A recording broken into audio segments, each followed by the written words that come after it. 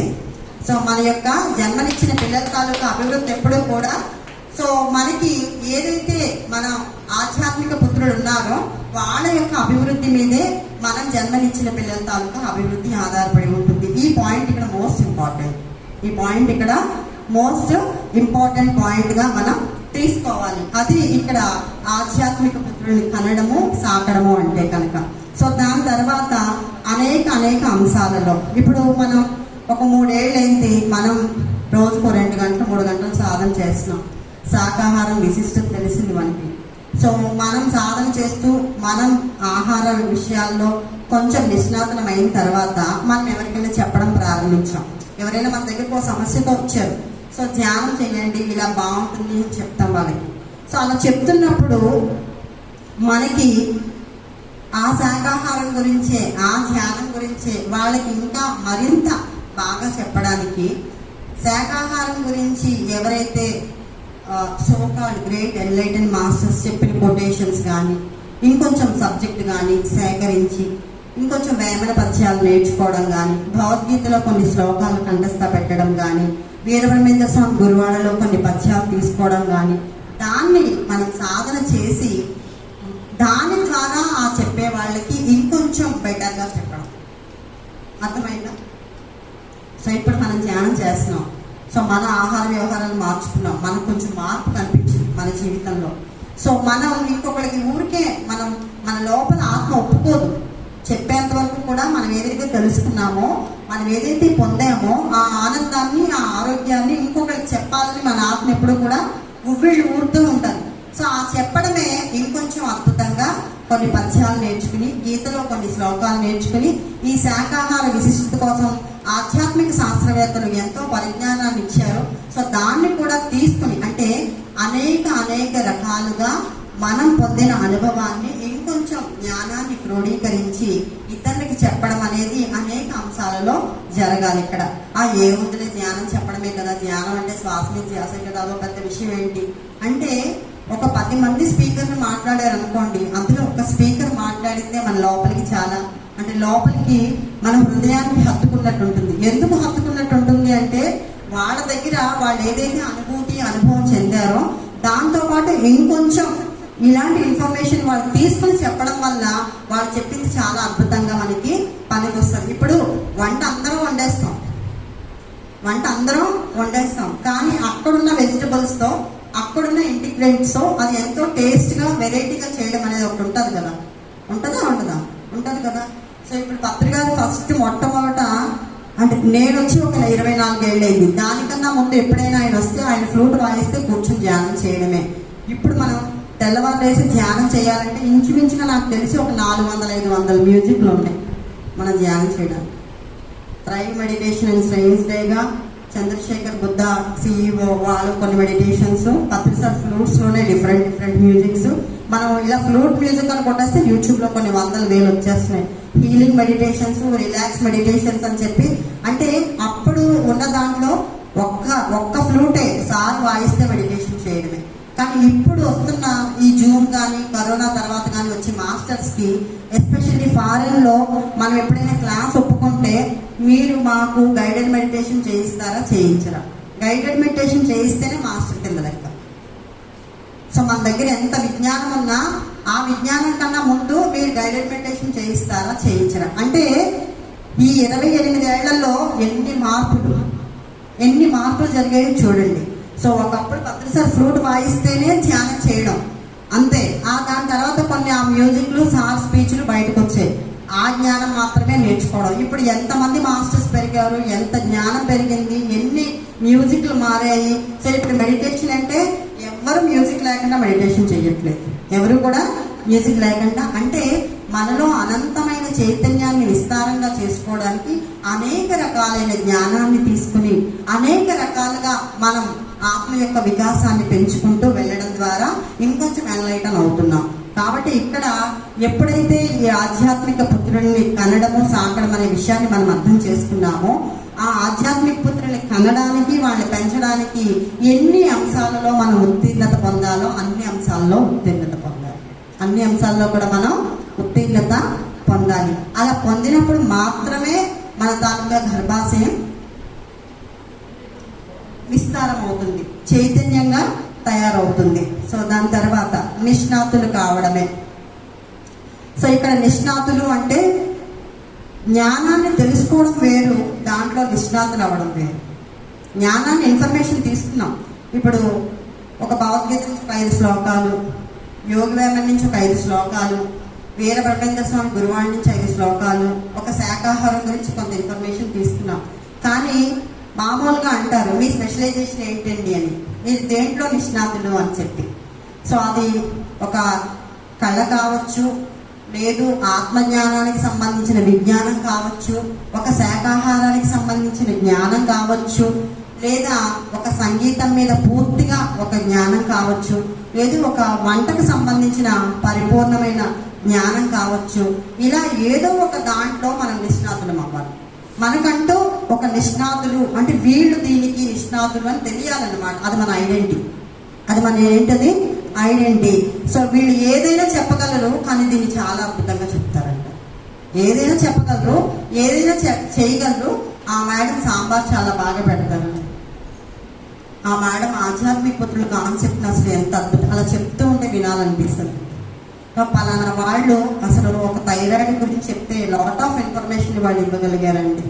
అంటే ఏదైతే మనం చేస్తామో అది ఆత్మకు సంబంధించిన జ్ఞానమైనా, ఒక శాకాహారానికి సంబంధించిన జ్ఞానమైనా, ఒక వంటకి సంబంధించిన జ్ఞానమైనా, ఒక బ్యూటిషియన్ కోర్సుకి సంబంధించిన జ్ఞానమైనా, దాంట్లో మనము నిష్ణాతులు కావాలి, స్పెషలైజేషన్ ఉండాలి. మనకి దాంట్లో ఏముండాలి? స్పెషలైజేషన్. వాళ్ళు రాగానే ఆ మేడం వచ్చారు, ఇప్పుడు ఫ్రూట్ లక్ష్మి మేడం వచ్చారు, ఏంటి ఆవిడ స్పెషలైజేషన్? Spiritual parenting. ఏంటి ఆవిడ ఐడెంటిటీ? ధ్యాన మాతృత్వం. సో అది ఒక ఐడెంటిటీ అనమాట, నిష్ణాతులు అవ్వడం. దానికోసం ఎన్ని సంవత్సరాలు అంటే ఆ స్పెషలైజేషన్ ఆవిడదని తెలుసుకోవడానికే ఆవిడకు 12 ఏళ్ళు పట్టింది. అంటే అది ఆవిడ పర్పస్ అని తెలియడానికి. ఆ పర్పస్ తెలిసిన తర్వాత దాంట్లో ఇంకా బాగా బాగా బాగా అంటే ఏదో ఒకటి చెప్పేస్తే కాదు. ఇప్పుడు నవ్వు ఇప్పుడున్న మెడిటేటర్స్ కి మనకి గోల్డ్ అని తెలుసు, అదంతా కూడా చాలా అద్భుతంగా మనం చెప్పగలమంటే అది చాలదు. ఎంతో శాస్త్ర సమ్మతంగా ఒక సైంటిఫికల్ ప్రూఫ్ తో ఇప్పుడున్న జనరేషన్ కి, అప్పుడు జనరేషన్ కి, మీడియంలో ఉన్న జనరేషన్ కి కలిపి ఒక శాస్త్ర సమ్మతంగా ఒకటి ఇవ్వాలి. సో దానికోసం ఇంకా రీసెర్చ్ చేస్తూనే ఉన్నారు. సార్ ఎలా అయితే ఇన్ని కాన్సెప్ట్ని శాస్త్ర సమ్మతంగా ఇచ్చినా కూడా ఇప్పుడు మనకి డ్రీమ్ అనాలిసిస్ ఉంది. అది మళ్ళీ లిటరల్లీ ఆయన ఏం చెప్పారంటే ఇండియా వరకే ఈ డ్రీమ్ అనాలిసిస్, ఈ ఆబ్జెక్ట్ సైన్స్ భారతదేశం వరకే. భారతదేశం దాటి ఫారెన్ వెళ్ళిన తర్వాత వాళ్ళ యొక్క మైండ్ సెట్ కి, అక్కడున్న సిచ్యుయేషన్స్ కి వాళ్ళు చాలా ఫార్వర్డ్ గా ఉంటారు. మనకన్నా వాళ్ళు చాలా ఫార్వర్డ్ గా ఉంటారు. అక్కడ మళ్ళీ డ్రీమ్ అనాలిసిస్, ఆబ్జెక్ట్ సైన్స్ మారుతుంది. అక్కడ మళ్ళీ కూడా అది మారుతుంది. ఎక్కడికి అంటే అది అక్కడితో ఏది ఆగిపోదు. సో ఆ నిష్ణాతులం అవ్వడం అనేది ఒక సబ్జెక్ట్ లో ఒక గ్రిప్ రావడం. ఇప్పుడు 550 కాన్సెప్ట్లు ఉన్నాయి.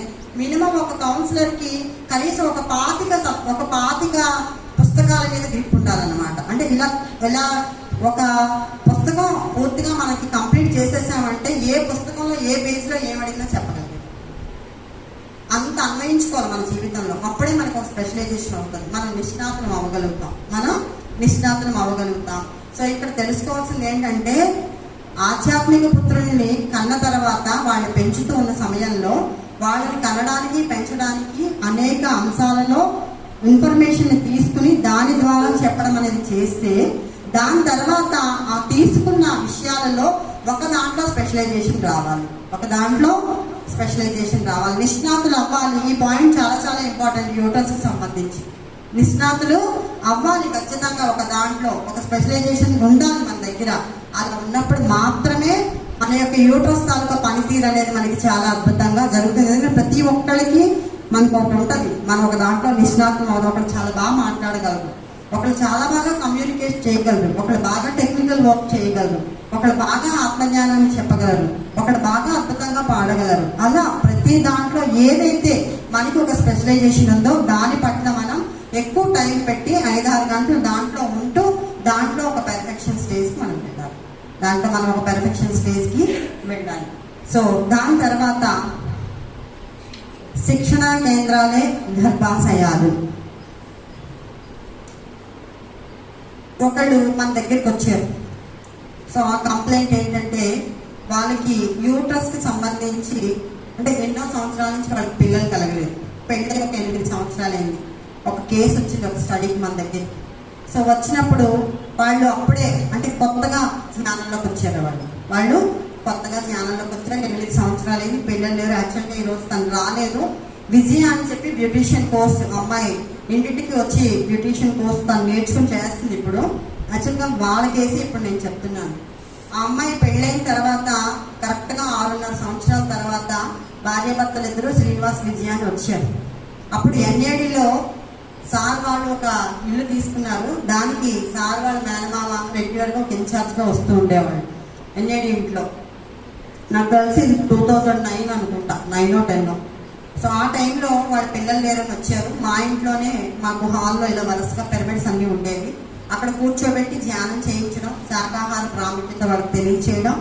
సో 2 గంటలు 3 గంటలు ఇంట్లో ఉండి కొన్ని పుస్తకాలు, అప్పటికి మనకి గర్భాశయం అవన్నీ బుక్స్ ఏమి రాలేదు మనకి.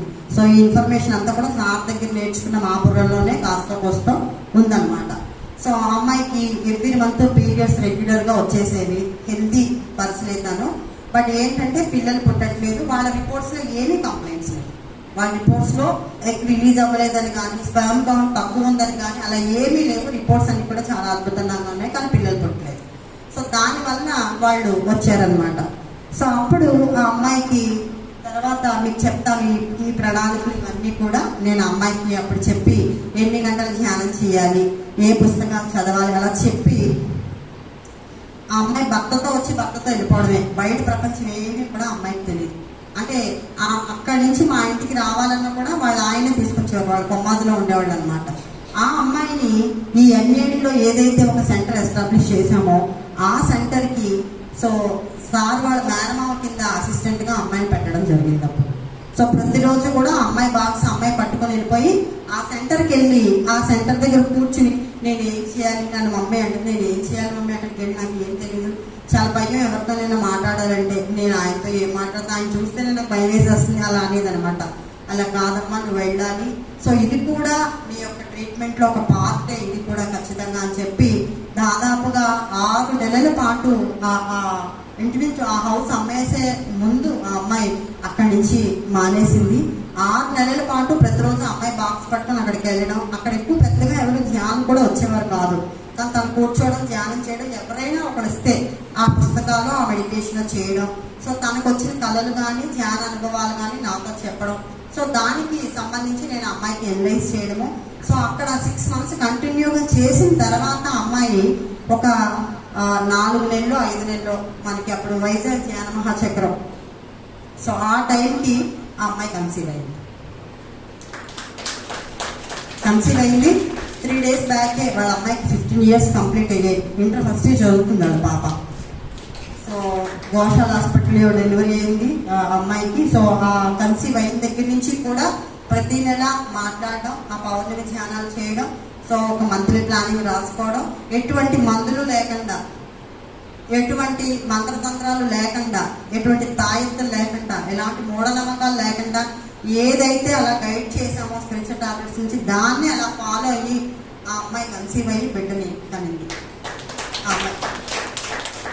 సో అదొక కేసు స్టడీ మనకి. సో దానికన్నా ముందు భద్రాచలం యువ గారి కేసు, పిల్లలు లేని కేసు మనం తీసుకున్నాం ప్రాజెక్ట్ నుంచి అనమాట. సో ఎప్పుడు కూడా ఒక మిరాక్లెస్గా, అంటే ఇది అసాధ్యము అనుకున్న చోట దాన్ని సాధ్యం చేయడము అనేది ఆత్మజ్ఞానంతో ఎప్పుడు జరిగే అద్భుతాలే. అది ఎప్పుడు కూడా ఆత్మజ్ఞానంతో జరిగే అద్భుతాలే మనకి.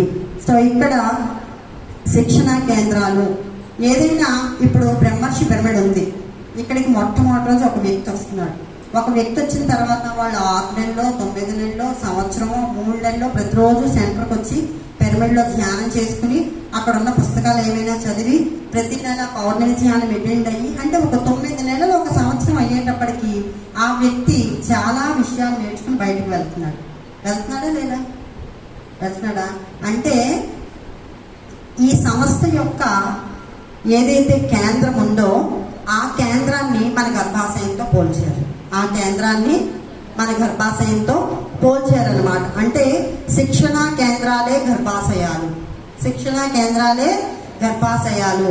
ఏదైనా ఒక సెంటర్ ఉన్నది అంటే కనుక ఆ సెంటర్కి మనం వెళ్ళి 1 సంవత్సరమో 9 నెలల్లో 1 సంవత్సరంలో 2 సంవత్సరాలు అక్కడ చాలా ఇన్ఫర్మేషన్ తెలుసుకుని శక్తిని జ్ఞానాన్ని పొంది, సో అక్కడ మనం ఒక మాస్టర్గా తయారయ్యి రావడమే ఆ శిక్షణా కేంద్రాలు చేసే పని. సో ఏదైనా ఒక సంస్థ ఉందంటే ఆ సంస్థకు ఒక కేంద్రం ఉండాలి కదా. ఇప్పుడు మనకి బెంగళూరు వ్యాలీ ఒక కేంద్రం ఉంది, వైజాగ్కి బ్రహ్మర్షి ఉంది. సో అలా అప్పుడు స్పిరిచువల్ టాబ్లెట్స్ నుంచి దాదాపు ఒక 24 ఊళ్ళలో 24 సెంటర్ని ఎస్టాబ్లిష్ చేస్తున్నాం. అటు పలాస నుంచి ఇటు హైదరాబాద్ వరకు కూడా 24 సెంటర్ని, శిక్షణా కేంద్రాన్ని మనం ఎస్టాబ్లిష్ చేసి ప్రతి శిక్షణా కేంద్రానికి ఒక ఇన్ఛార్జిని పెట్టి అక్కడికి ఆ ఊళ్ళో ఉన్న వాళ్ళందరూ వచ్చి ధ్యానాన్ని నేర్చుకుని కౌన్సిలింగ్స్ తీసుకుంటూ, ఇక్కడి నుంచి జీకే గారు నేను కొంతమంది కౌన్సిలర్స్ వెళ్ళి అక్కడ వచ్చిన పేషెంట్ వాళ్ళందరికీ కూడా మనం కౌన్సిలింగ్ చేసేవాళ్ళం. కాబట్టి ఇక్కడ శిక్షణా కేంద్రాలే గర్భాశయాలు. మన గర్భాశయం ఒక శిక్షణా కేంద్రంతో సమానము. ఎందుకు అంటే గర్భం అండాశయం తాలూకా పని ఏంటి అంటే, ఒక అండం పిండంగా 9 నెలలు తయారవ్వడానికి కావలసిన వాతావరణాన్ని, ఆ పిండానికి కావలసిన పోషక పదార్థాన్ని ఇచ్చి 9 నెలల తర్వాత ఆ శిశువుకి జన్మనివ్వడమే అండాశయం పని. అవునా కాదా? ఒక ఒక చిన్న అండంగా తయారైన శుక్లము శోణితము సంయోగం వల్ల ఒక అండం ఏర్పడి ఆ అండం 9 నెలల పాటు మన గర్భాశయంలో పిండంగా ఎదిగి ఒక శిశువుకి జన్మనిచ్చేంత వరకు కూడా అనుకూలమైన వాతావరణాన్ని, పోషక పదార్థాలను ఇచ్చి ఆ బేబీని పరిపూర్ణంగా తయారు చేయడమే అండాశయం యొక్క పని కదా.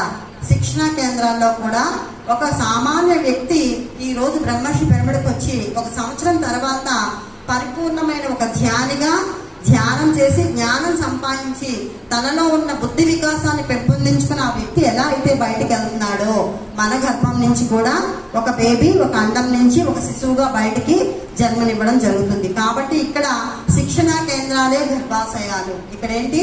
శిక్షణా కేంద్రాలే గర్భాశయాలు. సో ఫస్ట్ మనం కౌన్సిలింగ్ స్టార్ట్ చేసినప్పుడు వాళ్ళు చెప్పినప్పుడు మీరు సెంటర్కి వెళ్ళాలి, లేకపోతే ఇప్పుడు యూఎస్ కేసులు తీసుకుంటున్నాం, అక్కడ ఏం సెంటర్ లేవు మనకి, అక్కడేమి కూడా బయట ఫారిన్ కంట్రీస్లో లేవు. సో అలాంటి చోట నేనేం చేస్తానంటే తన్మందన్ 3 కూడా వాళ్ళకి ఎక్స్ప్లెయిన్ చేసి ఆ సెంటర్ మెయింటెనెన్స్కి కావాల్సిన ఎస్పెషల్లీ గైనిక్ కేసెస్లో ఆ సెంటర్కి ప్రత్యక్షంగా కానీ పరోక్షంగా కానీ వాళ్ళ తాలూకా కన్సర్న్ ఉండాలి. కాబట్టి ఆ మంత్లీ మెయింటెనెన్స్కి మీరు ఫైనాన్షియల్గా హెల్ప్ చేయమని చెప్తాను. మీరు వెళ్ళి సెంటర్లో కూర్చోలేరు, మీరు వెళ్ళి మీకు పిల్లలు లేరు, లేదు అంటే మీరు ఓవేరియన్ క్యాన్సర్తో సఫర్ అవుతున్నారు, లేదా మీరు ఒక ఓవర్ బ్లీడ్తో సఫర్ అవుతున్నారు. సో మంత్లీ ప్లానింగ్ ఇంట్లో ఉండి వాళ్ళు full moon meditations online class అన్నీ అటెండ్ అవుతున్నారు. సో మీరు మంత్లీ ప్లానింగ్లో మీరు ఆ సెంటర్కి వెళ్ళి చేయలేరు. కాబట్టి ఆ సెంటర్ మెయింటెనెన్స్కి ఫైనాన్షియల్గా మీరు హెల్ప్ చేస్తే అది పరోక్షంగా మీకు చాలా హెల్ప్ అవుతుంది అని చెప్తాను. నేనైతే ఎస్పెషల్లీ నేను తీసుకున్న కేసు. ఓకే, కొన్ని రోజులకి వాళ్ళు సంపాదించిన దాంట్లోంచి కొంత డబ్బుని ఆ శిక్షణా కేంద్రం రన్ అవ్వడానికి వాళ్ళు చేయడం ద్వారా వాళ్ళ యొక్క గర్భకోశ వ్యాధులకు సంబంధించి చాలా కేసెస్లో ఆ ఇంప్రూవ్మెంట్ నేను చూశాను. అలా చేయడం ద్వారా వాళ్ళ ఇంప్రూవ్మెంట్ అనేది జరిగిందనమాట. ఈ విషయాన్ని కూడా ప్రతి ఒక్క కౌన్సిలర్ గుర్తుపెట్టుకోవాలి. సో మనం కేసు చేస్తున్నప్పుడు ఆ ప్రాబ్లంకి సంబంధించి ఇండియాలో అయితే వాళ్ళకున్న దగ్గర కేర్ సెంటర్కి పంపించడమో దాంట్లో నుండి వాళ్ళు ధ్యానం చేయడమో చేస్తున్నాం. బట్ ఫారెన్లో ఉన్న గైనిక్ కేసులు తీసుకుంటే కనుక వాళ్ళని ఇండియాలో జరిగే శిక్షణా కేంద్రాలు మన సంస్థలు ఏవైతే ఉన్నాయో వాటికి ఫస్ట్ ఫైనాన్షియల్గా హెల్ప్ చేస్తూ ఈ జ్ఞానాన్ని తీసుకుంటూ ఉండడం వల్ల వాళ్ళ యొక్క గైనిక్ కంప్లైంట్స్ నుంచి వాళ్ళు బయటపడడానికి మనం ఎంతైనా కూడా సహాయం చేసినట్టు ఉంటుందన్నమాట. కాబట్టి ఇక్కడ శిక్షణా కేంద్రాలే గర్భాశయాలన్న విషయాన్ని చాలా బాగా అర్థం చేసుకోవాలి. మీకు ఎప్పుడైనా ఒక కౌన్సిలర్ మీకు గైనిక్ కంప్లైంట్ ఉన్నప్పుడు మీరు ఆ సెంటర్కి వెళ్ళండి, లేదు ఆ సెంటర్ ఇన్ఛార్జ్గా తీసుకోండి. ఎస్పెషల్లీ ఈ దీనికి సంబంధించి ఈరోజు తను మరి ఈవినింగ్ సెకండ్ హాఫ్ రావచ్చు, రాకపోనవచ్చు. శ్రీమతి తనూజ అని చెప్పి నాకు ఫస్ట్ గైనిక్ కేసులో లాస్ట్ 4 years బ్యాక్ అమ్మాయి నాకు గైనిక్ కంప్లైంట్తో వచ్చింది నా దగ్గరికి. సో వచ్చినప్పుడు తనకి ఎవ్రీ మంత్ బ్లీడ్ అంటే ఇర్రెగ్యులర్ పీరియడ్స్ 4 monthsకి 5 monthsకి తను మెన్స్ట్రల్ సైకిల్ తనకు అవ్వడం అనమాట. ఆ సమయంలోనే నేను అమ్మాయిని మాధవ్ గారి ఆఫీస్లో ఇన్ఛార్జ్గా నువ్వు ఉండమ్మా కొన్ని రోజులు అని చెప్పి, సో హానోరియం బేసిక్గా అమ్మాయిని చెప్పి ఆ అమ్మాయి తను ఫినాన్స్ అకౌంట్స్ చూడటం అనే ఒక వింగ్ని తీసుకుని దానికి ఇన్ఛార్జ్గా ఉండి, సో ఇంచుమించు ఒక 6 months చేసేటప్పటికి ఆ అమ్మాయి కంప్లైంట్ అంతా పూర్తిగా తగ్గిపోయింది. సో ఆ ముందు రికార్డ్స్ ఉన్నాయి, తర్వాత రికార్డ్స్ కూడా ఉన్నాయి అమ్మాయి. మోస్ట్లీ మధ్యాహ్నం వస్తే తన ఎక్స్పీరియన్స్ పీపీటీస్ చేసుకుని తెమ్మని చెప్పాను, తన ఎక్స్పీరియన్స్ మీకు ఎక్స్ప్లెయిన్ చేస్తారు. సో ఎప్పుడైతే కౌన్సిలింగ్లో అలా ఒక సెంటర్ ఇన్ఛార్జికి సంబంధించి కొన్ని బాధ్యతలు అప్పచెప్పామో దాన్ని పరిపూర్ణంగా స్వీకరించి మీకు అర్థమైనా అర్థం అవ్వకపోయినా ఒక కౌన్సిలర్ చెప్పారు అంటే అది మీ ట్రీట్మెంట్లో ఒక పార్ట్ అని మీరు దాన్ని కన్సిడర్ చేయాలి. దాని మీద విశ్వాసం ఉంచాలి. అలా ఉంచినప్పుడు మాత్రమే మన యొక్క అనారోగ్య స్థితి నుంచి మనం ముందుకు రావడం అనేది జరుగుతూ ఉంది.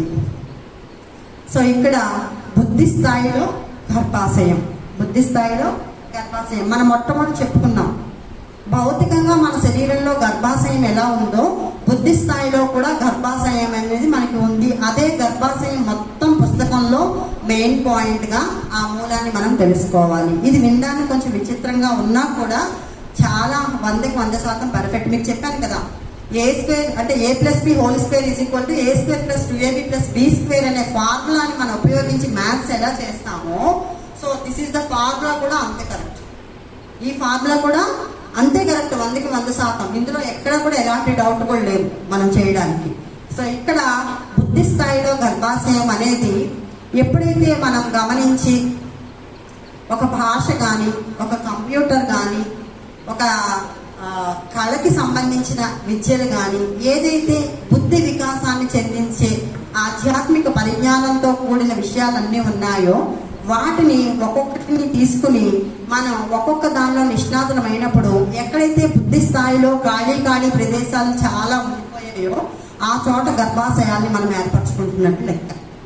మీరు ఇమాజిన్ చేసుకోండి, నేను చెప్తున్నప్పుడు బుద్ధి స్థాయిలో గర్భాశయాలు ఉన్నాయి, ఖాళీ స్థలాలు ఉండిపోయాయి. సో అది మనం ఒకసారి తెలుసుకున్న తర్వాత ఆ బుద్ధి స్థాయిలో గర్భాశయాల్ని మనం ఎన్నింటిని ఫిల్ చేస్తే దానికి ఈక్వల్గా మన లోపల ఉన్న గర్భాశయం వర్క్ చేయడం అనేది చాలా పర్ఫెక్ట్గా జరుగుతూ ఉంటుంది. మన స్థాయిలో అద్భుతంగా మన గర్భాశయం పనిచేయడం అనేది జరుగుతూ ఉంటుంది. అర్థమైందా లేదా పాయింట్? చెప్పట్లో కొట్టక్కర్లేదు, మీకు అర్థమైందో లేదో తెలియాలి. సో మన యొక్క శరీరంలో ఉండే గర్భాశయానికి దీటుగా మనకు బుద్ధి స్థాయిలో మన బుద్ధికి సంబంధించిన ఖాళీ ప్రదేశాల్లో కొన్ని గర్భాశయాన్ని మనం చేసుకోవాల్సి ఉంటుంది. దాన్ని పరిపూర్ణం చేయడానికి మనం పరిపూర్ణంగా శ్రమించాల్సి ఉంటుంది. కాబట్టి ఆ బుద్ధి స్థాయిలో గర్భాశయాన్ని చేయడానికి మనం ఏ విధంగా రికగ్నైజ్ చేయగలగాలి, ఎలా మనం ఆ దిశగా ప్రయాణం చేయాలి అనే దాన్ని మనం పరిపూర్ణంగా తెలుసుకోవాలి. చిన్నప్పటి నుంచి చాలా మందికి ప్యాషనేట్గా సంగీతం ఇష్టం ఉంటుంది, డ్రైవింగ్ ఇష్టం ఉంటుంది, ఏదో ఒక జాబ్ చేయాలని ఇంట్రెస్ట్ ఉంటుంది, లేదు ఎవరికైనా సేవ చేయాలని ఉంటుంది, ఒక మదర్ తెరీసాలా అవ్వాలని ఉంటుంది, లేదు ఒక నన్ను అయిపోవాలని ఉంటుంది, లేదు ఇలా రకరకాలుగా చిన్నప్పటి నుంచి మనలో ప్యాషన్లు ఉంటాయి. మనకి పెళ్ళి అయిపోతుంది, మనం బాధ్యతల్లో పడిపోతాం, అన్నీ జరిగిపోతాయి. మనకి గైనిక్ కంప్లైంట్ వచ్చింది, సో అప్పుడు మనం ధ్యానం మొదలు పెట్టాం. సో ధ్యానం తర్వాత శాకాహారము, సజ్జన సాంగత్యము, స్వాధ్యాయం, పుస్తకాలు చదవడం, అందరితో సజ్జన సాంగత్యం చేయడం మనం చేసాము. చేసిన తర్వాత ఏదైతే ఈ చైల్డ్హుడ్ నుంచి ప్యాషనేట్గా కొన్ని మన లోపల ఉండిపోయో అవన్నీ అప్పుడు మనకి బయటకు వస్తాయి. అవన్నీ మనకి అప్పుడు ఆ చిన్నప్పటి నుంచి ఏవైతే మన దీంట్లో ఉన్నాయో అవన్నీ కూడా మనకి బయటకు రావడం అనేది జరుగుతుంది. సో ఆ సమయంలో అక్కడ దానికి కనెక్ట్ అయ్యి అవే మన బుద్ధి స్థాయిలో ఉండిపోయిన ఆ ఖాళీ ప్లేస్లు, బుద్ధి స్థాయిలో ఉండిపోయిన ఆ ఖాళీ ప్రదేశాలు ఏవైతే ఉన్నాయో ఆ గర్భాశయానికి సంబంధించి అక్కడ అనమాట. సో అది ఏం చేయాలి అంటే కనుక వాటిలోకి మనం వెళ్ళి వాటిని ప్యాషనేట్గా మనం నేర్చుకుని ఫుల్ఫిల్ చేసినప్పుడు ఒక్కొక్క గర్భాశయాన్ని మనం ఏర్పరచుకుంటున్నట్లే, ఒక్కొక్క గర్భాశయాన్ని మనం అందుకే ఇదేంటండి ఇప్పుడు 60 ఏళ్ళకి సంగీతం నేర్చుకోవడం ఏంటండి, ఇప్పుడు డ్యాన్స్ నేర్చుకోవడం ఏంటండి, ఇప్పుడు మీరు కంప్యూటర్ నేర్చుకోవడం ఏంటండి, ఇప్పుడు డ్రైవింగ్ నేర్చుకోవడం ఏంటండి అనడానికి ఏం ఉండదు ఇక్కడ. అదేం పెద్ద అతిశయోక్తి కాదు, అదేం పెద్ద.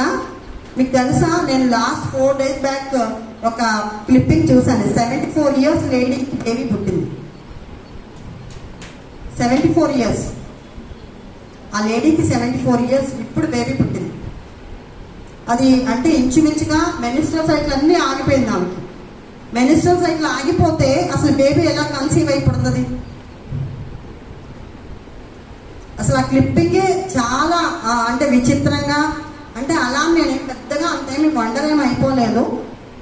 సో మొత్తం అంతా కూడా అంటే చాలా మంది, ఒక 8 మంది డాక్టర్స్ ఆమెకి ఆ డెలివరీ పోసే సమయంలో వెరీ ఎఫిషియన్సీ ఉన్న డాక్టర్స్ ఆమె డెలివరీ చేశారు.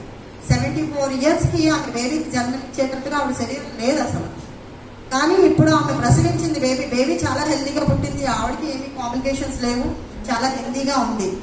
అంటే ఎలా ఒక్కొక్క స్థాయిని బట్టి, అంటే వెదర్ని బట్టి, ఎన్విరాన్మెంట్ని బట్టి, మన ఆలోచనని బట్టి ఏదైతే ఇది ఇంపాసిబుల్, ఈ ఏజ్కి ఇది ఆగిపోతుంది, ఈ ఏజ్కి ఇది అవుతుంది, సో మెనోపాజ్ అంటే 40 yearsకి ఇలా అయిపోతుంది, లేదు యూట్రస్ తీసేరు చిన్నప్పుడే అంటే వాళ్ళకి కళ్ళు కనబడవు, ఇలా ఉంటాయి కదా మనకి మొహమాటాలు, భయాలు. నాకు 24 ఏళ్ళకే యూట్రస్ తీసారండి, నాకు తొందరగా చూపు కనబడదట కదా, నాకేం కనబడదట కదా. సో ఇలా ఇవన్నీ ఏవైతే మిడిమిడి జ్ఞానంతో ఉన్నవన్నీ మన లోపల ఉండిపోయాయో వాటి తాలూకా ఇంపాక్ట్ మన మీద చాలా ఉండాలి. సో అలాంటి మూఢ నమ్మక వ్యవస్థ నుంచి తీసి చిన్నప్పటి నుంచి మన శరీరానికి వయసుతో సంబంధం లేకుండా పరిపూర్ణమైన జ్ఞానాన్ని నేర్చుకునే దిశగా ఆత్మజ్ఞానాన్ని జోడించి మనం ఎప్పుడైతే ముందుకు ప్రయాణం చేస్తామో ఎన్నో గర్భాశయాన్ని మనం క్రియేట్ చేసుకోవచ్చు, ఎన్నో గర్భాశయాన్ని మనం క్రియేట్ చేసుకోవచ్చు. అలా క్రియేట్ చేసుకున్నప్పుడు మన యూట్రస్ అనేది ఎంతో అద్భుతంగా వర్క్ చేయడం ప్రారంభిస్తుంది. అంటే దాని రెగ్యులర్ సైకిల్లోకి అది వచ్చేస్తుంది అనమాట. ఏదైతే క్రమబద్ధమైన పీరియడ్స్ రావాలో, ఏదైతే ఒక 4 days 5 days మాత్రమే బ్లీడ్ అవ్వాలో మనకి, అలా ఏదైతే ఒక క్రమ పద్ధతి ఉంటుందో యూట్రస్కి, దాంట్లో మనం రావడం అనేది కరెక్ట్ ఏజ్కి మెనోపాజ్ మనకి అవ్వడం అనేది కూడా చాలా అద్భుతంగా జరగడం అనేది జరుగుతుంది. చిన్నప్పుడు మనం అంత ప్యాషనెట్గా ఒక నర్తకి అయిపోవాలి, ఒక నన్ను అయిపోవాలి, లేదు అంటే ఒక మదర్ తెరీసా లాగా సేవ చేయాలి, లేదు అంటే అసలు ఇంక నాకు ఈ సంసారం ఇవేమి వద్దు అనుకుని చిన్నప్పటి నుంచి ఆ భావాలతో పెరిగిన మనము పూర్తిగా పెళ్లి చేసుకుని ప్రాపంచిక జీవితంలో ఇమిడిపోయి ఇంకా ఆ బందీల్లో ఉండిపోయి తర్వాత ధ్యానం నేర్చుకున్న తర్వాత అసలు ఈ భూమి మీద ఎందుకు జన్మ తీసుకున్నాం, ఏం చేయడానికి వచ్చామో అని ఆ సంఘర్షణ మధ్య మనం నలిగిపోతూ ఉన్నప్పుడు మనలో ఉన్న ఆ దివ్యత్వాన్ని మనం తెలుసుకోవడానికి మన శరీరం మీదకి మనం తెచ్చుకున్నవే ఈ సమస్యలన్నీ. మన వాస్తవానికి మనమే సృష్టికర్తలం అని చెప్పుకుంటాం కదా, చెప్పుకుంటామా లేదా? సో మనం మాత్రమే దీన్ని తెచ్చుకోవడం అనేది జరిగిందన్న వాస్తవాన్ని మనం ఒప్పుకోవాలి. ఇక్కడ మనం మాత్రమే ఒప్పుకోవడం చెయ్యాలి ఇక్కడ. సో అది బుద్ధి స్థాయిలో గర్భాశయము అంటే. సో ఇప్పుడు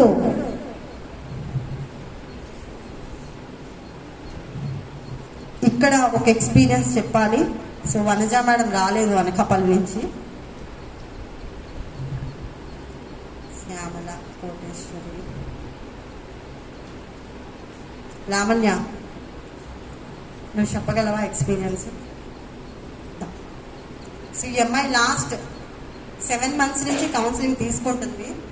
సో తన ఎక్స్పీరియన్స్ని ఒక 10 నిమిషాల్లో తను ఇప్పుడు మీకు షేర్ చేస్తుంది.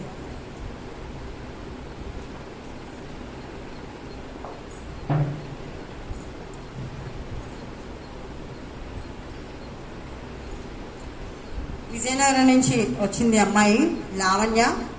వైఫ్ అండ్ హస్బెండ్ ఇద్దరు లాస్ట్ 1 year కరెక్ట్గా, అంటే రేపు ఆగస్ట్కి 1 year వీళ్ళు మెడిటేషన్లోకి వచ్చి శ్రీనివాసరావు గారు మనకి 11 days చేశారు రేవళపాలెంలో. సో ఆయన 1 day వర్క్షాప్ పెట్టినప్పుడు నా వర్క్షాప్కి వైఫ్ అండ్ హస్బెండ్ వచ్చారు. సో అప్పటి నుంచి రెగ్యులర్గా వాళ్ళు మెడిటేషన్, వెజిటేరియన్ అంతా కూడా అయిపోయారు.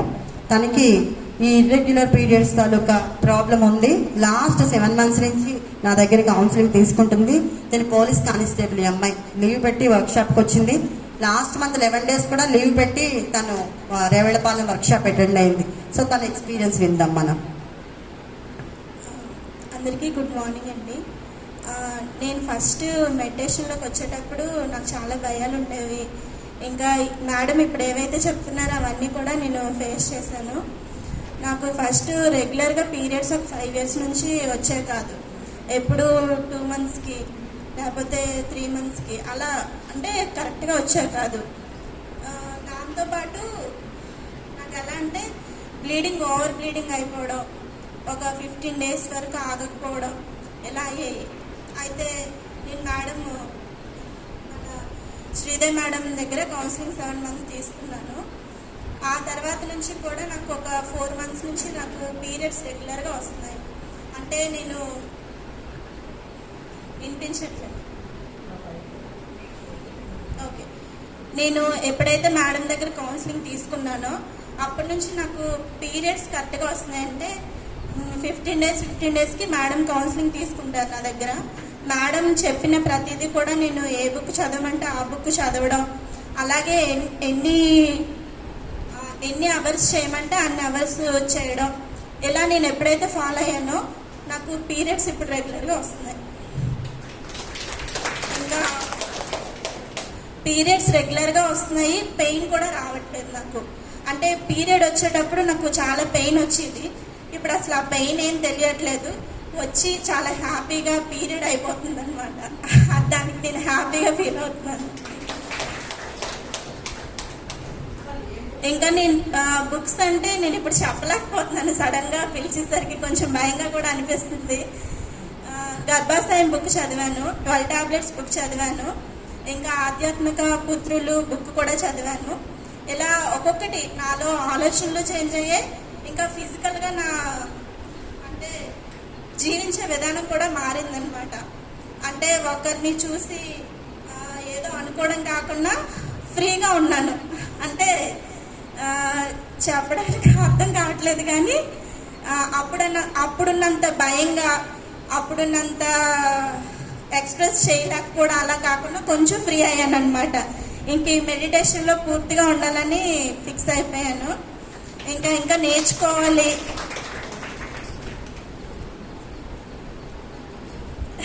ఇంకా ఈ మెడిటేషన్లో నేర్చుకోవాలి, నాకు తెలిసింది కూడా నేను చెప్పాలి. ఇలా ఇర్రెగ్యులర్ పీరియడ్స్తో ఇంకా నెలసరి సమస్యలతో ఎవరైతే ఉన్నారో వాళ్ళు నాకు వచ్చి చెప్పేటప్పుడు నేను ఇవైతే వాళ్ళకి చెప్తున్నాను. కొంతమంది ఫాలో కూడా అవుతున్నారు.